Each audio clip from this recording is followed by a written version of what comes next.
할렐루야. 참 어려운 때 그래도 하나님께서 우리 교회와 교우들 가정 지켜주시고 매주일마다 하나님 앞에 주일 성수할 수 있는 은혜 주심을 감사합니다. 한 주간도 평안하신 줄 믿습니다. 또 가정에서 영상으로 예배하는 모든 우리 믿음의 가족들에게도 평안히 함께 하시기를 바랍니다. 사랑하는 여러분 모두 참 뵙고 싶었습니다. 하루속히 모든 성도가 성전에 모여서 함께 예배할 수 있는 그날이 속히 오기를 소원합니다. 며칠 전까지 새벽 기도 시간마다 지혜서인 잠언과 전도서를 한 장씩 읽으면서 은혜를 받았습니다.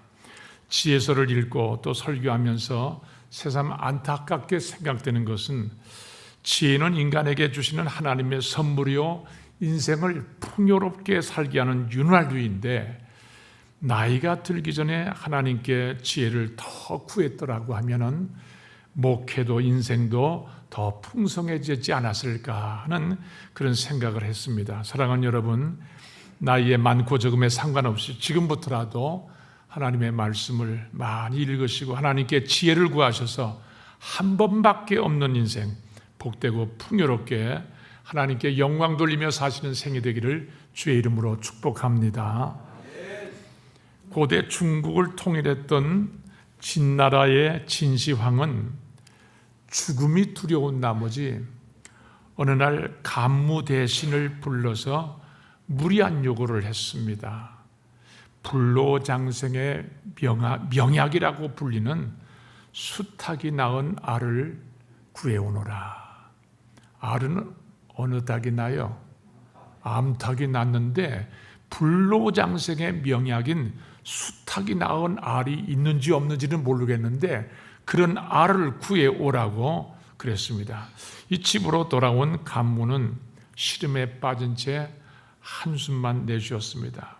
그때 어린 손자 감나가 할아버지 곁에 와서 여쭈었습니다. 할아버지, 무슨 걱정이라도 있으세요? 얼굴에 수심이 가득하시고 요즘에 할아버지 좀 안색이 안 좋은데 어쩐 일이세요? 그러자 간무는 손자에게 폐하께서 수탉이 낳은 아들을 찾으시고 그 구해오라고 하시는구나. 그 말을 들은 손자가 한참 생각하더니 할아버지 걱정하지 마세요. 제게 좋은 생각이 있어요. 사흘 뒤에 저와 함께 궁으로 가서 왕을 뵙게 해주세요.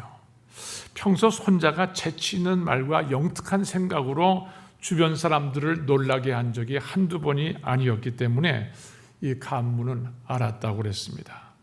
사흘 뒤 할아버지와 함께 궁 앞에 도착한 손자 감나가 할아버지에게 혼자 내가 왕을 뵐 수 있도록 들어갈 수 있게 해달라고 부탁했습니다.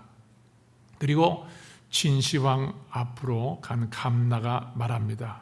폐하, 저는 간무 대신의 손자 감나라고 합니다. 진시황은 어린 감나를 보면서 말합니다. 그런데 왜 혼자 왔느냐? 감나는 진시황에게 대답합니다. 네, 할아버지가 지금 아기를 낳고 있어서 저 혼자 왔습니다. 그 말을 들은 진시황은 터무니없는 대답에 기가 차서 말합니다. 뭐라고? 남자가 할아버지가 어떻게 아기를 낳는단 말이냐? 어디 황제 앞에서 거짓말을 하려고 하느냐? 호통을 쳤습니다. 그러자 이 어린 감나가 또 대답합니다. 수탉도 알을 낳는데 남자라고 왜 아기를 낳지 못하겠습니까? 이 말을 들은 진시황은 그제서야 오래전에 간무에게 한 명령이 생각이 났습니다. 진시황은 자신의 잘못을 인정하고 간무 대신을 불러서 사과를 했다고 합니다. 이야기 하나 더 드리려고 합니다. 한 부자가 의술로 도저히 고칠 수 없는 풀치병에 걸렸습니다. 그래서 하나님께 기도하기를 주여, 제 병이 낫기만 하면, 제 병을 고쳐만 주신다면 집을 팔아서 이 집을 팔아서 하나님께 바치겠습니다. 기적이 일어나서 그 불치의 병 깨끗하게 치료가 됐습니다. 그런데 병이 낫고 보니까 집을 팔아서 바치려고 하니까 너무 아까웠습니다. 그래서 국리 끝에 집을 처분한다고 광고를 이렇게 냈습니다. 대지 200평, 건평 60평의 집에 대금은 10만 원. 단 마당에 있는 은행나무와 함께 구입해야 함. 은행나무 대금은 5억. 약속대로 집을 판 돈 10만 원은 하나님께 바치고 은행나무를 판 돈 5억은 부자가 챙겼다는 겁니다. 집이 비싸요? 은행나무가 비싸요? 이 두 이야기에 나오는 감나와 부자의 공통점은 무엇입니까? 두 사람 모두 자기 자신에게 다가온 어려운 문제를 해결하기 위해서 지혜를 사용했다는 겁니다. 그러나 똑같은 지혜를 사용하였지만 감나는 지혜를 사용하여서 그 어려움에 처한 할아버지를 살렸지만 부자는 지혜를 사용하여서 양심과 하나님을 속이고 자기 이기심만 채웠던 겁니다. 이 둘 중에 누가 지혜 없게 행동하는 자며 누가 지혜 있게 행동하는 자입니까? 오늘 본문 15절에 보면 바울은 우리에게 지혜 있는 자같이 행하라 말씀하고 있습니다. 지혜 있는 자라는 말은 현명한 사람을 뜻하는 말로서 여기서는 하나님의 진리를 가진 사람이라는 뜻으로서 사용되고 있습니다. 세상적으로 지혜가 있어서 이를 잘 판단해가는 사람의 차원을 넘어서서 하나님의 진리를 따라 모든 일을 판단하고 해결해 나가는 사람이 바로 지혜로운 사람인 것입니다.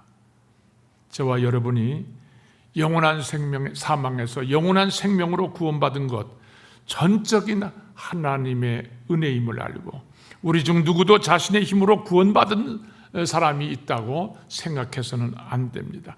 분명히 사도 바울은 에베소서 2장 8절에서 너희가 그 은혜를 인하여 믿음으로 말미암아 구원을 얻었나니 이것이 너희에게서 난 것이 아니요 하나님의 선물이라 말씀했습니다. 그렇습니다.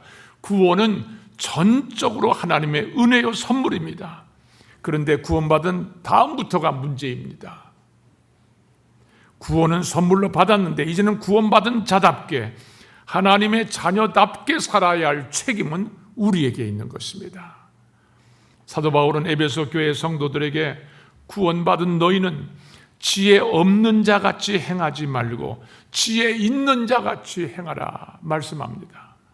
본문을 통해서 지혜 있게 행하는 자, 구체적으로 어떻게 행하는 자가 지혜 있는 자인가 살펴보면서 은혜를 나누고자 합니다. 첫째로 지혜 있게 행하는 자는 세월을 아끼는 자입니다. 지금 이 순간도 세월은 지나가고 있습니다. 시간은 지나가고 있습니다. 16절 말씀에 보면 세월을 아끼라 때가 악하니라 그랬어요. 이 세월을 아끼라고 하는 것은 값을 지불하고 세월을 사라 그런 본래의 의미가 있습니다. 원어에 그런 뜻이 있습니다. 칼빈은 마귀에게서 빼앗긴 시간을 되찾아내라 이렇게 추석을 하기도 했습니다. 시간을 하나님을 위하여 쓸 수도 있고 마귀를 위하여서도 시간을 쓸 수 있습니다. 그러나 사람들은 하나님을 위하여 사용하는 시간을 거기에 그 시간에는 이유와 핑계가 많은데 마귀를 위하여서 쓰는 시간에는 관대합니다. 향락을 위해서 쓰는 시간에는 많은 시간을 할애하지만 하나님을 위해서 쓰는 시간에는 턱없이 부족합니다. 시간과 기회는 하나님께서 똑같이 주신 것입니다. 그런데 사람마다 시간을 무엇을 위해서 어떻게 사용하느냐에 따라서 그 결과가 달라집니다. 하나님은 마지막 날에 얼마나 살았느냐의 양적 시간 개념을 가지고 심판하는 게 아닙니다. 주어진 시간을 가지고서 무엇을 하며 살았느냐고 하는 질적 시간 개념으로 심판하십니다. 이것이 지혜 없는 사람과 지혜 있는 사람의 차이입니다. 사람은 모두 태어날 때 각자 다르게 하나님으로부터 시간 배당을 받아서 태어납니다. 어떤 사람은 50년의 시간을 받아 태어난 분이 있습니다. 그리고 어떤 사람은 70년의 시간을 받아서 태어난 분이 있습니다. 그런가 하면 어떤 사람은 90년의 시간을 받아서 태어난 사람도 있고, 또 어떤 이는 100년의 시간을 받아가지고서 이 세상에 태어나서 장수하는 사람도 있습니다. 사람이 그 받아온 시간만큼 세상에 살면 그 다음에는 모두가 다 죽습니다. 그런데 우리는 내가 받아 가지고 온 시간이 얼마인지를 알 수가 없습니다. 그리고 그 시간의 끝이 언제인지도 알 수 없습니다. 그래서 어떤 사람은 그 시간의 끝이 내일인 사람도 있습니다. 또 그 시간의 끝이 모레인 사람도 있습니다. 어떤 이는 1년밖에 남지 않은 사람도 있고, 어떤 이는 아직도 시간이 많이 남은 사람도 있습니다. 우리들은 그 시간이 언제인지 알 수 없을 뿐이지, 이렇게 살다가 언젠가는 우리들 모두 다 죽습니다. 그렇게 살다가 죽을 때는 모든 사람이 하나님 앞에 서게 되는데, 그때 하나님께서 물으신다고 히브리 사람들은 말합니다. 너는 내가 준 시간을 가지고 세상에서 어떻게 살다 왔느냐? 그래서 우리는 모두 시간을 맡은 청지기들입니다. 우리는 하나님께서 우리들에게 주신 시간들을 잘 관리하고 사용하고 소중히 여기고 살아가야 할 책임 있는 사람들입니다. 이 같은 생각을 가지고 살아가는 사람은 인생을 아무렇게나 마구 살 수가 없습니다. 유명한 벤자민 프랭클린이라고 하는 분이 아주 젊은 시절에 서점을 경영하고 있었습니다. 어느 날 손님 한 분이 와서 책을 이리저리 뒤적거리다가 한 책을 골라놓고 책값을 물어봅니다. 아시는 대로 책에는 정가가 기록되어 있습니다. 그런데도 불구하고 이 책이 얼마요? 또 묻는 겁니다. 그래 프랭클린은 1불입니다. 대답을 했습니다. 이 손님이 말하기를 좀 싸게 살 수 없을까요? 값을 좀 깎읍시다. 그러자 프랭클린이 대답하기를 그러면 1불 15전입니다. 아니 깎자고 하는데 더 달라는 건 뭡니까? 프랭클린이 또 웃으면서 말하기를 이제는 그 책값이 1불 50전입니다. 그랬습니다. 이 손님이 자꾸 깎자고 하는 말을 붙일 때마다 책값은 자꾸 올라갑니다. 마지막에 프랭클린이 웃으면서 친절하게 설명을 합니다. 시간은 돈보다 귀한 것입니다. 책값은 1불인데 쓸데없는 말을 자꾸 해서 내 시간을 빼앗았으니 그 책값은 이제 비쌀 수밖에 없습니다. 여러분 참 귀한 교훈입니다. 여러분은 시간을 얼마나 소중히 여기고 있습니까? 여러분은 누구나 하루 24시간을 똑같이 살아갑니다. 잠자는 시간, 쉬는 시간, 식사 시간, 일하는 시간, 화장실 출입하는 시간, 여러 모임을 갖는 시간들을 빼면 과연 하루 몇 시간을 주님께 몰두하고 사는지 우리 자신을 살펴보십시다. 우리는 세월을 아끼기 위해서 부지런하여 게으르지 말고 열심을 품고 주를 섬겨야 합니다. 또한 무질서한 생활을 버리고 규칙적인 생활을 유지해야 합니다. 잠잘 시간에 자지 않고 생활의 리듬이 깨지면 다음 날 활동하는 데 많은 지장을 초래합니다. 우리는 지금 너무나 악한 시대 속에서 살아가고 있습니다. 우리가 한눈 팔면 나도 모르는 사이에 세상에 묻힐 수밖에 없는 화려하고 유혹이 많은 시대에 살아가고 있습니다. 우리 모두 성령 충만하여 세월을 아낌으로 더 많은 시간을 주님을 위해 드리며 살 수 있기를 축원합니다. 두 번째로 지혜 있게 행하려면 주의 뜻이 무엇인지를 이해해야 합니다. 한국 교회사에 나오는 주기철 목사님에 대한 위대한 점은 순교자로서 물론 위대하죠. 그 가지 신앙과 믿음을 지킨 것으로도 유명하시지만 순교자로서보다도 세상을 떠나는 날까지 주의 뜻을 따르고자 하는 모범을 보여주는 것이 주 목사님의 더 위대한 점입니다. 그는 1925년 12월 신학교를 졸업하고 문제투성이의 부산 초량교회의 담임자로 부임을 합니다. 아무도 가기를 원치 않았지만 그는 하나님의 부르심을 거부할 수 없었습니다. 그리고 초량교회를 한국교회가 주목할 만한 교회로 만들었습니다. 마산의 문창교회가 위기에 처했을 때도 선배 목사님들이 주기철 목사가 가면 그 문창교회 문제도 해결될 수 있다고 조언합니다. 그는 하나님 앞에 기도하다가 문창교회로 가지 않을 수가 없었습니다. 둘로 나뉘어진 교회를 다시 엮어서 부흥하는 교회로 만들었습니다. 얼마 후에 일제의 신사참배가 몰아치기 시작합니다. 주 목사님은 평양 산정형 교회에서 애국지사 조만식 장로님과 함께 신사참배 반대 운동의 중심으로 산정형 교회를 만듭니다. 그 소문이 한국교회에 퍼지게 되면서 의식 있는 사람들이 신사참배 반대 운동에 합류하기 시작합니다. 이 때문에 주 목사님은 8년의 옥고를 치르고 순교를 하게 됩니다. 그의 순교는 하루아침에 나온 것이 아니라 일생 동안 하나님의 뜻을 따르려고 하는 의지 속에서 그런 순교가 가능했던 것입니다. 한 사람이 하나님의 뜻을 이해하며 따랐을 때 하나님은 기독교 역사의 귀한 인물로 세우시고 사용하셨던 것입니다. 17절 말씀을 한 목소리로 읽겠습니다. 17절입니다. 그러므로 어리석은 자가 되지 말고 오직 주의 뜻이 무엇인가 이해하라. 아멘. 여러분은 세상에서 누가 가장 어리석은 자라고 생각하십니까? 그것은 주의 뜻이 무엇인지 알지 못하는 자, 하나님의 뜻이 뭔가를 알지 못하는 자가 어리석은 것이라고 성경은 말씀합니다. 우리의 생사화복이 주의 뜻에 달려 있는데 주의 뜻을 알지 못한다면 세상에서 아무리 지혜로운 자라도 인정받아도 실상은 가장 미련한 사람입니다. 반면에 사람들이 어리석다 할지라도 주의 뜻을 이해하는 사람이라면 그 사람은 가장 지혜로운 사람인 줄 믿으시기 바랍니다. 어리석은 사람은 자기 생각이 가장 지혜롭다고 생각하는 사람입니다. 그러한 교만한 생각에 사로잡히면 다른 사람의 충고를 받아들이지 않기 때문에 결국은 패망할 수밖에 없는 겁니다.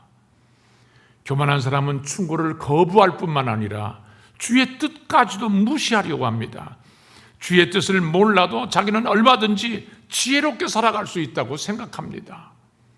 그러나 성경에 말씀하시기를 하나님의 미련한 것이 사람보다 지혜 있고 하나님의 약한 것이 사람보다 강하니라고 했습니다. 이 세상에 그 누가 하나님보다 더 강하고 지혜롭겠습니까? 예레미야 29장 11절에 나 여호와가 말하노라 너희를 향한 나의 생각을 내가 아나니 재앙이 아니라 곧 평안이요 너희 장래에 소망을 주려는 생각이라 했습니다. 사단은 우리의 삶을 도적질하고 죽이고 멸망시키려고 하는 것이지만 주님의 뜻은 그를 믿는 우리에게 생명을 주시되 더 풍성히 주시려 하는 것입니다. 그러므로 너희는 이 세대를 본받지 말고 오직 마음을 새롭게 함으로 변화를 받아 하나님의 선하시고 기뻐하시고 온전한 뜻이 무엇인지 분별하도록 하라고 하신 대로 하나님의 뜻을 분별하고 그 뜻을 쫓아 사는 지혜로운 성도들 되시기를 축복합니다. 그러나 하나님의 뜻을 따르지 않고 자신의 뜻을 따른다면 절대로 하나님을 기쁘시게 해드릴 수 없을 뿐만 아니라 불행한 결과를 가져올 수밖에 없습니다. 이유는 인간의 뜻은 선하지 못하고 결함투성이기 때문입니다. 성도가 주의 뜻을 무시하고 사람의 뜻을 따라 살면 믿음의 길에서 실패할 수밖에 없습니다. 그러므로 항상 성령께 주의 뜻이 무엇인지 구하고 주님의 뜻대로 겸손히 순종하는 지혜로운 성도들 되시기를 주의 이름으로 축원합니다. 세 번째로 지혜 있게 행하려면 술 취하지 말라 그랬습니다. 18절 말씀도 한 목소리로 읽겠습니다. 술 취하지 말라. 이는 방탕한 것이니 오직 성령으로 충만함을 받으라. 아멘. 술 먹는 것이 구원받는 데 문제가 되는 것은 아닙니다. 그러나 예수 믿고 거듭난 이후에도 똑같이 술 취해 방탕하게 사는 것, 이건 분명히 문제입니다. 술 먹고 방탕하면 쾌락 속에 빠져서 이성을 잃게 되고 범죄하여 타락하게 되는데, 이런 것은 그리스도인들이 절대로 해서는 안 될 일입니다. 술 자체를 악이라고 할 수는 없지만 술을 즐기다 보면 자제력을 상실하고 방종하기가 쉽습니다. 노아와 같이 경건한 사람도 포도주를 과하게 마셨다가 벌거벗고 장막에서 잠자는 실수를 범하였습니다. 성경에 그의 술 취한 추한 모습을 기록하고 있지 않습니까? 술이 들어가면 정신이 해이해져서 방탕하기에 빠지기 쉽습니다. 그러므로 본문에 술 취하지 말라, 이는 방탕한 것이라고 말씀한 겁니다. 간혹 이 구절을 술을 마시되 취하지 않을 만큼 마시는 것은 괜찮다는 식으로 해석하는 사람이 있습니다. 그러나 절도 있게 술을 마시는 사람이 과연 얼마나 되겠습니까? 한국인들은 술을 권하는 것을 미덕으로 알고 있습니다. 회식 자리에서 을에 술을 마실 것을 강요합니다. 그러다 보니 기독교인들이 직장 생활하면서 강요하는 술 문화 때문에 어려움을 겪고 있습니다. 술 취하지 말아야 하는 이유는 방탕한 것이라고 했는데, 방탕이라고 하는 이 말은 성적인 방종을 말합니다. 술과 성적 방종의 관계는 더 설명할 필요가 없는 것입니다. 기독교는 술을 금하는데, 이는 술에 취함으로써 발생하는 실수와 방종을 사전에 막으려는 데 목적이 있습니다. 술을 마시지 않으면 그만큼 경건한 생활하는 데 유익이 됩니다. 그리고 술을 마시는 또 하나의 이유는 쾌락 추구의 목적이 있단 말입니다. 그러나 디모데전서 5장 6절에 보면 향락을 좋아하는 자는 살았으나 죽었느니라 그랬어요. 이 말씀은 쾌락을 좋아하는 사람은 신앙적으로 바르게 살 수 없다고 하는 것을 말씀하는 것입니다. 그뿐 아니라 술 취하지 말라는 것은 세상 즐거움을 쫓아 살지 말라고 하는 의미도 내포되어 있습니다. 우리로 하여금 신앙생활에 지장을 줄 만큼 취하게 만드는 것이 있다면 술뿐만 아니라 오락이나 취미나 그것이 무엇이든지 멀리하는 지혜로운 성도의 삶이 되기를 축원합니다. 네 번째로 지혜 있게 행하려면 오직 성령의 충만함을 받아야 합니다. 18절 하반절에 보면 오직 성령의 충만을 받으라. 여기 충만함을 받으라는 말은 현재 수동형으로 그냥 한 번 받고 끝나는 것이 아니라 늘 끊임없이 받으라는 것입니다. 계속적인 충만을 뜻하는 것입니다. 우리에게 중요한 것은 성령 충만입니다. 성령 충만함은 신비한 현상이 나타나는 것이 아니라 성령이 우리를 완전히 주장하는 것을 뜻하는 것입니다. 성령이 내 생각과 판단, 내 언어와 행실과 삶 전체를 주장해서 그분이 원하시는 대로 살아가는 삶, 그것이 성령 충만입니다. 하나님은 술 취하지 않고 성령 충만한 지혜로운 삶을 살기를 원하십니다. 술에 취하면 술이 그 사람을 지배하듯이 성령으로 충만하면 성령께서 그 사람의 생각과 행동을 주장하십니다. 그래서 뭘 하든지 하나님을 기쁘시게 해드리는 성도가 될 수 있는 것입니다. 요한 웨슬리 목사님이 성령을 체험하고 강력한 영적 영향을 일으키자 옥스퍼드 대학, 웨슬리 목사님의 모교이죠. 옥스퍼드 대학에서 웨슬리 목사님을 초청했습니다. 웨슬리 목사님은 교수들이 모인 자리에서 성령 충만함을 받으시오, 이런 제목으로 설교를 했습니다. 그러나 영국 최고의 석학인 교수들의 반응을 보니까 못마땅한 기색이 역력했습니다. 최고의 지성, 대학 교수들이 모인 자리에서 성령 충만함을 받으라. 무슨 교리 강해나 해설을 한 것이 아니라 성령 충만함을 받으라. 제목은 말씀의 내용 그렇지만 이렇게만 전했겠어요?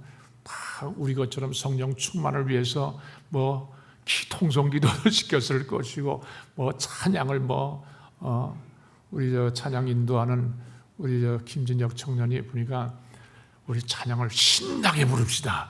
그렇게 서두를 그렇게 얘기하더라고. 예, 신나게라는 말이 뭐냐면 신이 난다. 하나님의 신이 임하여서 성령 충만해서 찬양하자 그거예요. 근데 우리 보편적으로 신나게 그러는데 우리는 성령 충만하게 그런 표현을 사용하잖아요. 어쨌든 대학 교수들이 모여간 자리에서 성령 충만함을 받으라 제목으로 설교를 했습니다. 교수들의 반응이 못마땅합니다. 그래도 물러서지 않고 말합니다. 예수님의 제자들은 예수님을 직접 만났고 예수님의 말씀을 직접 들었고 예수님과 함께 생활했고 자신의 눈으로 기적을 행하는 것을 직접 봤습니다. 그런데도 예수님께서 제자들에게 성령을 받으라고 명령하셨습니다. 제자들은 예수님의 명령에 따라 예루살렘에서 기도하며 성령 임하기를 기다렸고 오순절날 성령 충만함을 받고 완전히 변화되었습니다. 그들이 나가서 전도하자 3,000명씩 회개하고 돌아오는 역사가 일어났습니다. 그런데 옥스퍼드 대학의 교수 여러분은 예수를 직접 만난 적이 있습니까? 예수님과 함께 식사하셨습니까? 예수님의 기적을 직접 보기라도 하셨습니까? 예수를 만나고 함께 먹고 기적을 목격했던 제자들도 성령이 임하여 권능을 받은 다음에야 영혼을 건질 수 있었다면 하물며 당신들이야말로 성령 충만함을 받아야 쓰임받을 수 있지 않겠습니까? 웨슬리 목사의 설교를 들은 교수들은 그 다쳤던 마음, 완악했던 마음들이 깨지기 시작했습니다. 옥스퍼드 대학에 성령의 부흥운동이 일어나기 시작했습니다. 산업혁명의 위기를 겪었던 영국 사회에 변화의 바람이 일어나기 시작했습니다. 회개운동이 일어나고 국민들이 변화되기 시작했습니다. 빈부격차의 문제도 해결됐습니다. 교회마다 사람들이 밀려오는 구원받는 역사가 일어났습니다. 성령으로 충만해지지 않고는 능력 있는 신앙생활을 할 수가 없는 것입니다. 세상의 유혹과 밀려오는 시험을 감당할 수 없습니다. 방탕한 죄와 습관을 끊어버릴 수도 없습니다. 세상에 영향을 끼치기는커녕 오히려 끌려다니며 시간을 낭비하고 후회뿐인 인생을 살 수밖에 없는 것입니다. 성령 충만함을 받으셔야 합니다. 당시 에베소 도시에는 바카스라는 술신을 만들어 놓고, 여러분들 바카스 음료수 있잖아요. 그 술신 이름에 의해서 따온 겁니다. 흥청망청 그 술신을 만들어 놓고 살면서 그것을 섬기고 있었습니다. 우상 숭배가 가득한 도시고 방탕과 향락의 도시였습니다. 방탕과 향락에는 술이 빠질 수 없고 우상 제사가 함께 따라오는 술의 축제였습니다. 술에 취한 사람들이 절제하지 못한 채 방탕한 삶에 빠져듭니다.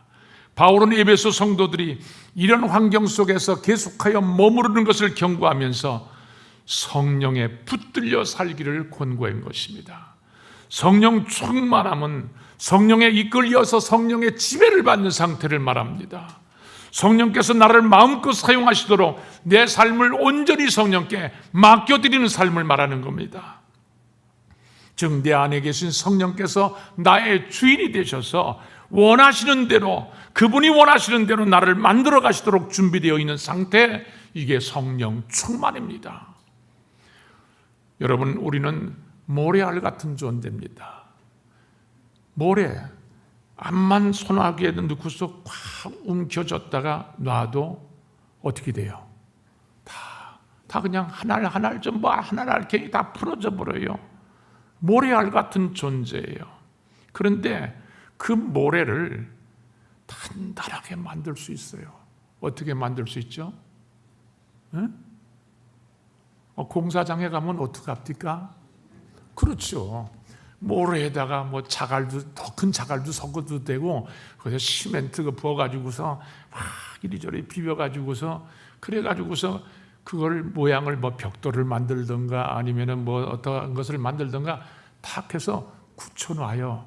그리고 또 물 주고서 또 말리고 물 주고 또 말리고 그러면 그게 돌처럼 돼요. 얼마나 단단한지 몰라요. 우리 모래 같은 존재예요. 그러나 시멘트가 들어와서 물과 배합이 잘 되면은 우리는 얼마나 강하고 얼마나 단단하고 얼마나 규모 있게 쓰임받는 사람인지 모릅니다. 우리 다 연약한 존재이지만 성령이 오셔서 우리와 하나 되고 함께 하시면은 위대한 역사를 일으킬 수 있는 믿음의 사람이 될 줄 믿으시기 바랍니다. 하나님의 손에 붙들림 받을 때 위대한 삶, 성령에 붙들릴 때 위대한 삶을 살 수 있는 것입니다. 그러므로 인생을 누구의 손에 맡기느냐에 따라서 우리 인생이 달라지는 것입니다. 우리의 주인 되시는 하나님의 손에 맡기고 살 수 있는 여러분의 삶이 되시기를 주의 이름으로 축원합니다. 다섯 번째로 지혜 있게 행하는 자는 범사에 예수의 이름으로 살아가는 자들입니다. 19절부터 21절까지의 말씀, 19절부터 21절까지의 말씀을 한 목소리로 읽겠습니다. 시와 찬송과 신령한 노래들로 서로 화답하며 너의 마음으로 주께 노래하며 찬송하며 범사에 우리 주 예수 그리스도의 이름으로 항상 아버지 하나님께 감사하며 그리스도를 경외함으로 피차 복종하라. 아멘. 지혜 있는 자는 하나님을 찬양하는 자입니다. 왜 그렇습니까? 하나님께서 인간을 지으신 목적이 인간을 통해서 찬양받기 위함이었기 때문입니다. 하나님을 높일 때 그 영이 만족하며 기쁨이 충만해지고 감사가 넘치게 됩니다. 또 지혜 있는 자는 범사에 하나님께 감사하는 자입니다.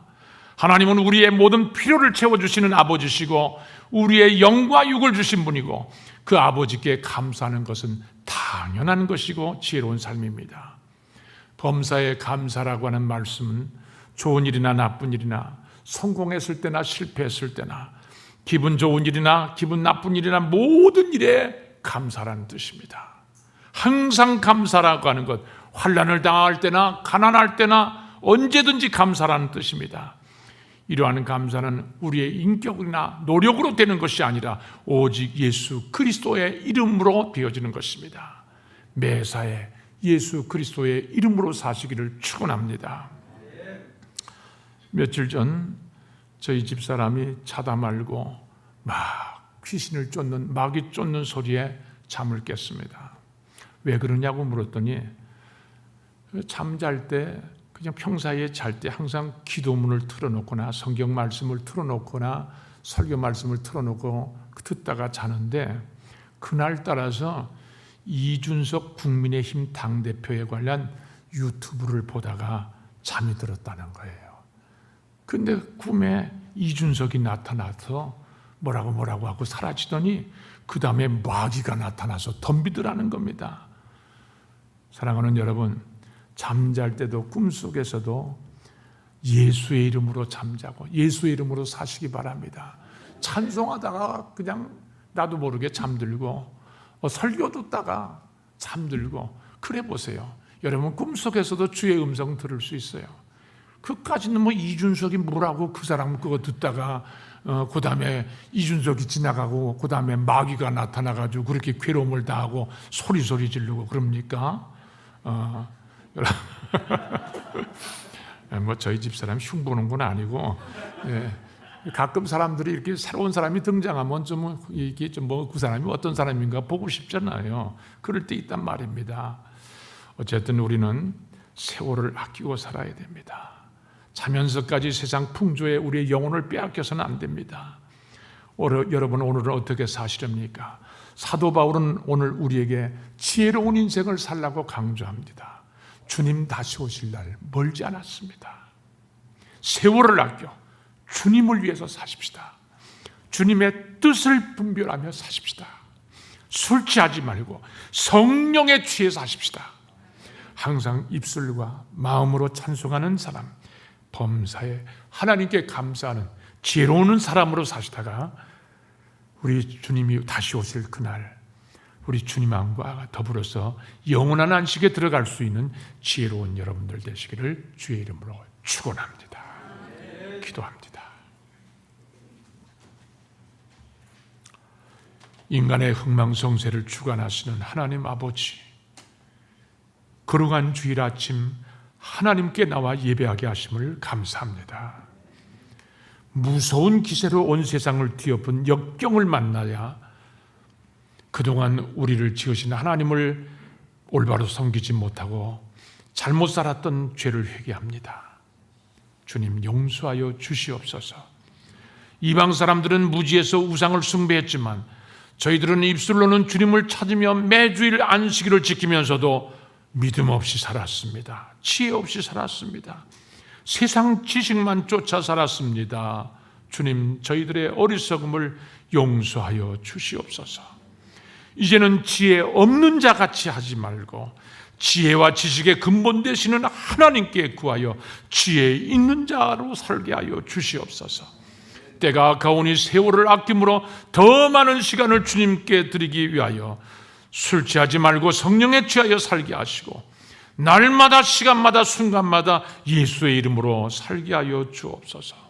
간절히 비옥구이는 코로나19를 속히 물리쳐 주셔서 성도들이 함께 모여 신령과 진정으로 하나님께 마음껏 예배하게 하여 주옵소서. 거룩하신 예수님의 이름으로 축복하고 기도드립니다. 아멘.